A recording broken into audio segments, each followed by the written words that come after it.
When I was working in corporate, I had the luxury of knowing doesn't matter what happened, I will have a salary at the end of the month. Becoming a business owner, you will definitely realize very quickly that you are working for the most difficult boss. Yes. Yourself. If that's not a compelling reason, they will just easily give up and say, okay, well, let's go back to what I did before. Yes.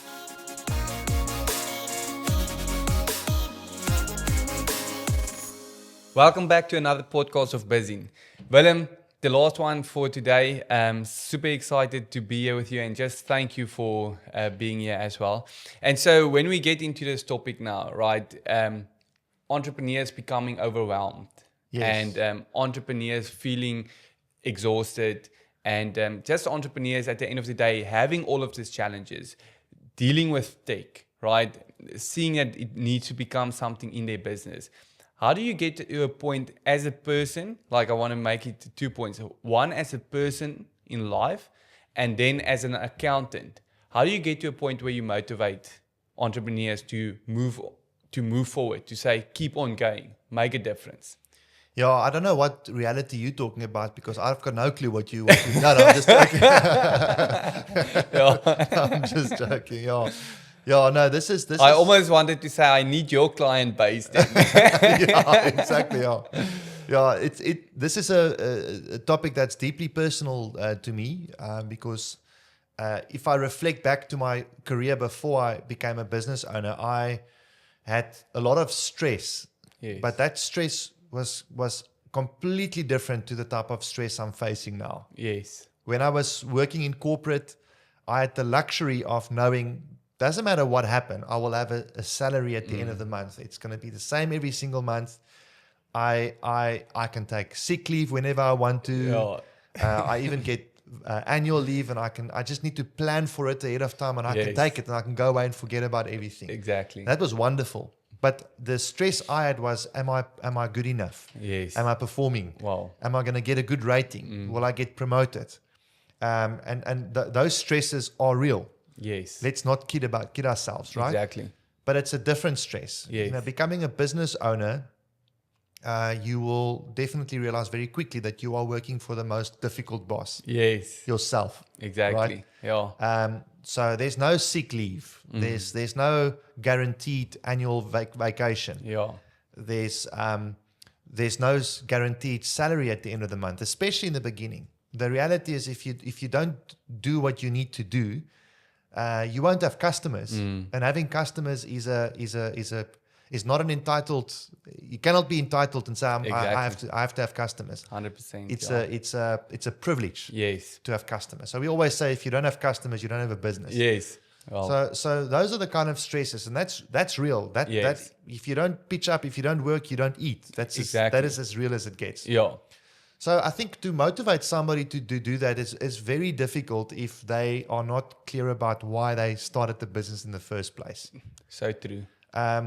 Because if that's not a compelling reason, they will just easily give up and say, okay, well, let's go back to what I did before. Yes. I'm oversimplifying it because many times people get into business because they've got no alternative. Yes. Right? Correct. And that makes that even more difficult. Yeah. Especially if people get into business doing something that they don't really like or not passionate about. So I think if you are in a position where you've not yet got into business Yes. and you have a job, I would 9 out of 10 times say to you, don't go into your own business. Yeah. Unless Unless. you are clear about those things. Yeah, that's so good. And I think for me as well, when I started off, went from a stable job and then started my own accounting practice. And those first few months was the worst months that I ever experienced. And obviously it's a beginning, but I think I just never prepared myself for it.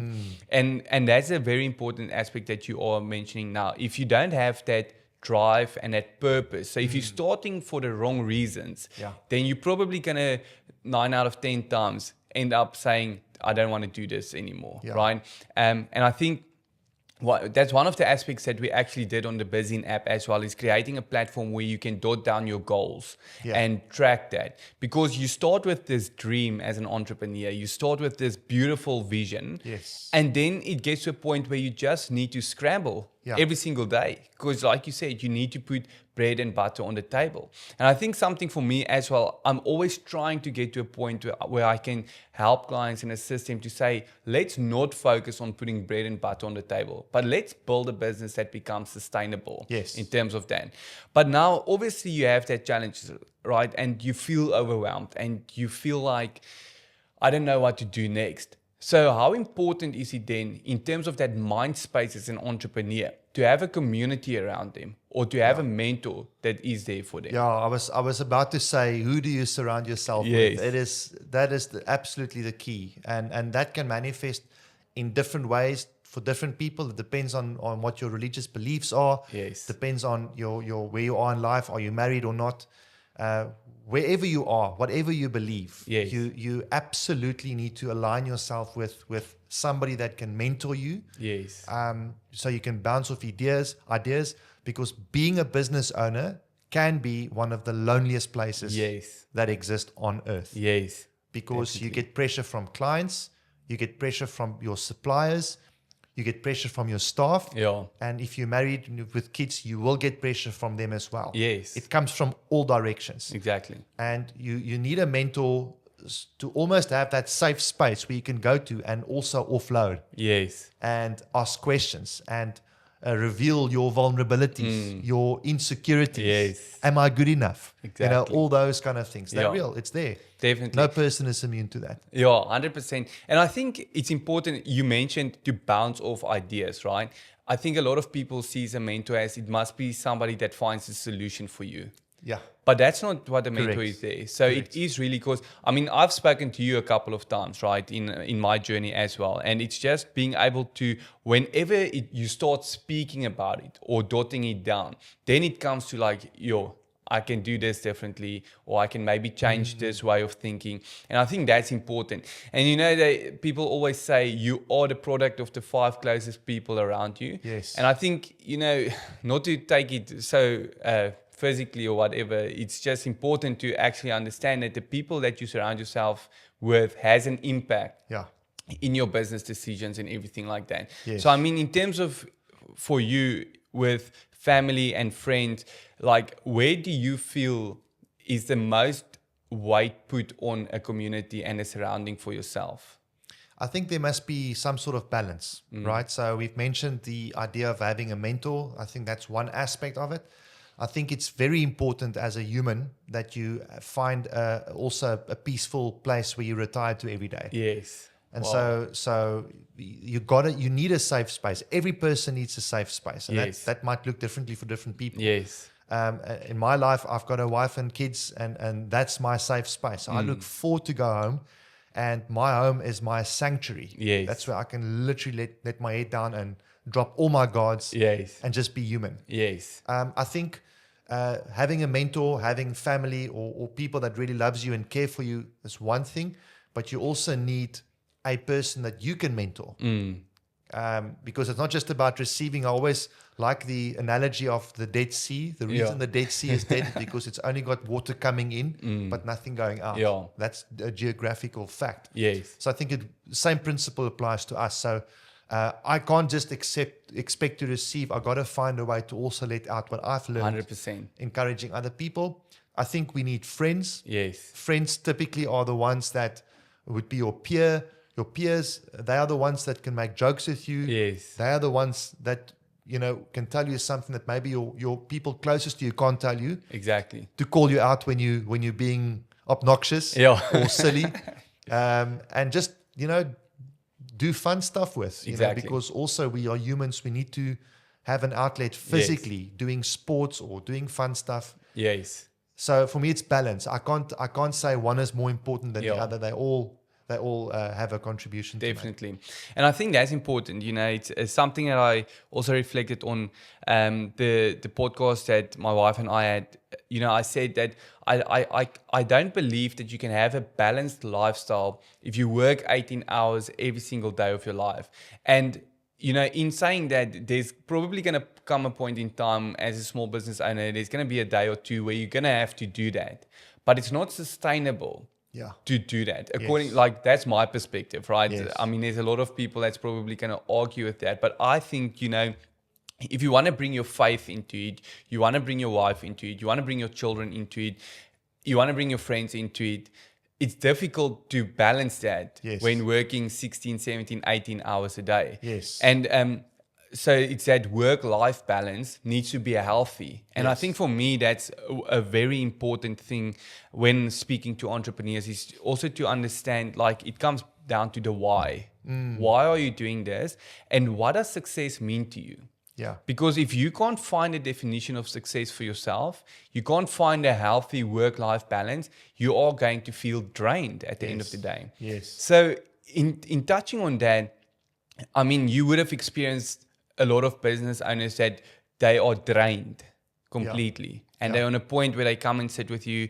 And like for me, for instance, they just say, Desley, I don't know what to do further. Yeah. So how do you encourage that business owner? How do you encourage that business owner that's listening now, that's just like, I'm on the end of my business, I don't know how to see breakthrough, I don't know what to do next. How do you encourage them to keep on going another day? Yeah. So I think sometimes we have to be brave enough to call it a day when you need to call it a day. Sure. And I think that's often where, as an accountant, I find myself in a very difficult position. Do I have the guts to do that? Wow. Because if somebody were to come to me and say, no, you should stop what you do, Yeah. and I can think of 3 or 4 occasions where if somebody had to tell me that at those points, I would have listened to them and not continued. Sure. So it's a big deal, and I think I don't want to oversimplify the question because there's context to every single business owner. Yeah. But I mean, I just yesterday had a conversation with one of my clients where they basically cancelled one of their largest clients' agreements. Wow. That was a consistent monthly retainer. Yeah. They had to retrench 50% of their workforce. They're going to have less than 50% of their income that they used to have. Yeah. Now, that's not exactly closing the business, but that's something that's come years Exactly. of constant arm wrestle with this customer who were just not willing to relent in terms of increasing prices. Yeah. So their margins were consistently under pressure. Yeah. I wasn't the one to tell the client to close that division. Exactly. But the client came to a point when he realized and said, you know what, the margins just don't make sense. The amount of stress I have to go through to manage this client, and then I look at my margins, it's not even making enough money to pay all my salaries. Yeah. Like, it's not worth it. Yeah. Sure. So I think it's about honesty. Where are we at? Wow. And looking at the numbers and say, well, can I project this? And if I project this, is there a likelihood that things can improve? Yeah. Or are we looking at something that's just fundamentally not working and we have to call a spade a spade? Wow. That's deep, you know, like for a moment now I reflected and I'm just like, I always want to see a solution. Yes. I always want to see, but I mean, it's actually a reality that sometimes we need to do the hard conversation and say, maybe it's not going to work. Yeah. I mean, and that's a hard reality to actually understand. Sometimes what you are busy with is not going to work. And, you know, for me and my wife, I mean, we've had 2 smaller businesses as well that we thought we're going to get it from off its feet. It never got off its feet. You know, we had to close it down. And it's actually hard when it gets to that point. So, you know, how do you stand up knowing after something failed? How do you stand up and say, but it's maybe not me as a person. It was the business idea. Yeah. It was the concept. Yeah. How would you encourage somebody to stand up after they have failed in a business before? Yeah, and I mean, it's a very hard thing to have any conversation with anyone about that because it's deeply emotional. Yes. Because nobody likes to fail, and when you Exactly. fail, you always project it back onto yourself. So I think I would start by saying, look at the examples of successful business people out there, and ask the question: how many times did they fail? Yes. Because the stories we see out there are only the success stories. Nobody likes to call out their own failures, Yes. right? And so maybe that's a podcast, you know, for the future. You know, my 10 biggest stuff ups in Exactly. business. You know, Yeah. that might be an interesting conversation. Yeah. But yeah, I think, and I mean, we can name them. Abraham Lincoln American president, one of the most significant historical figures in the States. And you can go to any of these big captains of industry and read their books, and I'm sure you'll find lots of failures there. That's one of the ways I would do it. Yeah. Willem, that's a wrap for today. But entrepreneurs, we want to encourage you to move forward, to stand up the next morning and to say, today I'm going to make a success of my business. We believe in you. You are so important for this country. Willem, it was so great having you here. And we're definitely going to do another one of these days. Thank you. Thank you.